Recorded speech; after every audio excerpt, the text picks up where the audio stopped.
In the early days of his second term, President Donald Trump has taken bold actions that are now facing significant legal challenges. Two key policies, sweeping tariffs and a controversial move to end birthright citizenship, are testing the boundaries of presidential authority. These actions, which have sparked widespread legal battles, raise important questions about the limits of executive power and the role of the courts in upholding the Constitution. One of the most contentious of these measures is the imposition of extensive tariffs on imports.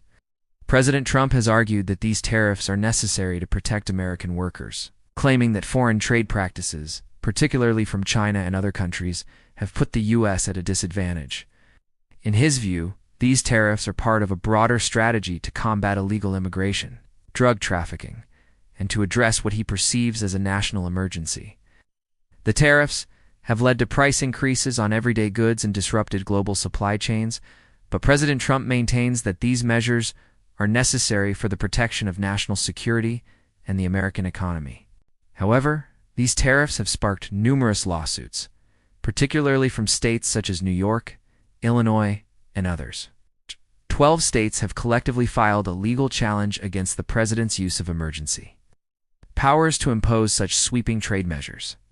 The core of their argument is that President Trump exceeded his constitutional authority by bypassing Congress, which holds the constitutional power to regulate commerce.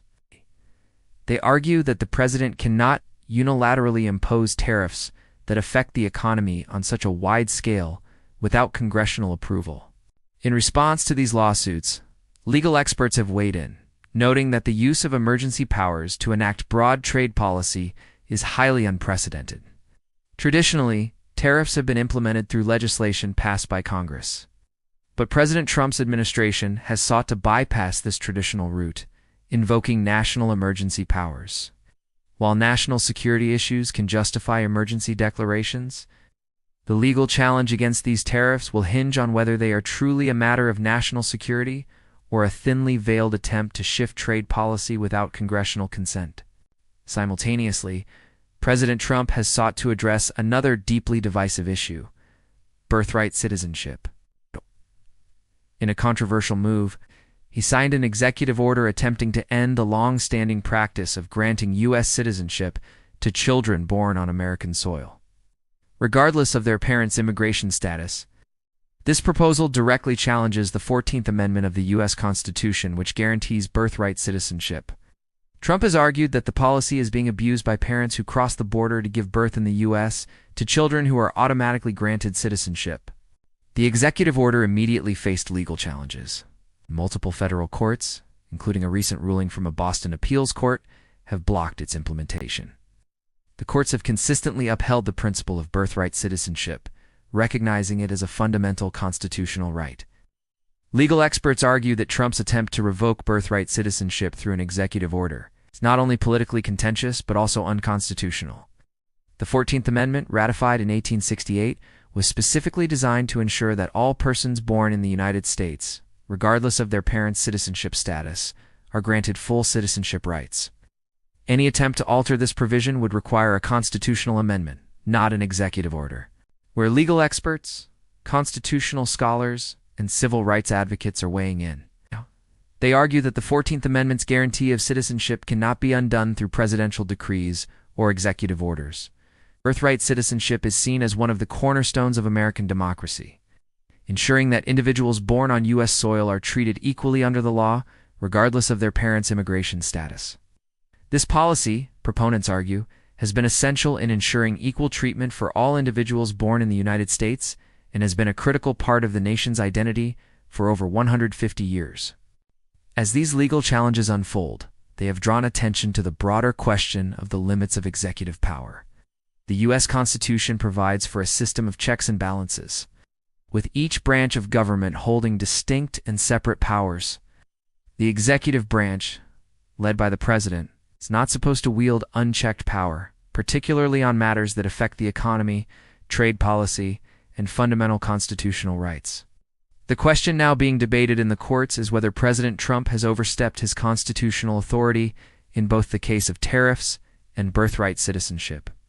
Both of these policies are now set to be reviewed by the U.S. Supreme Court, which has agreed to hear cases related to the president's actions.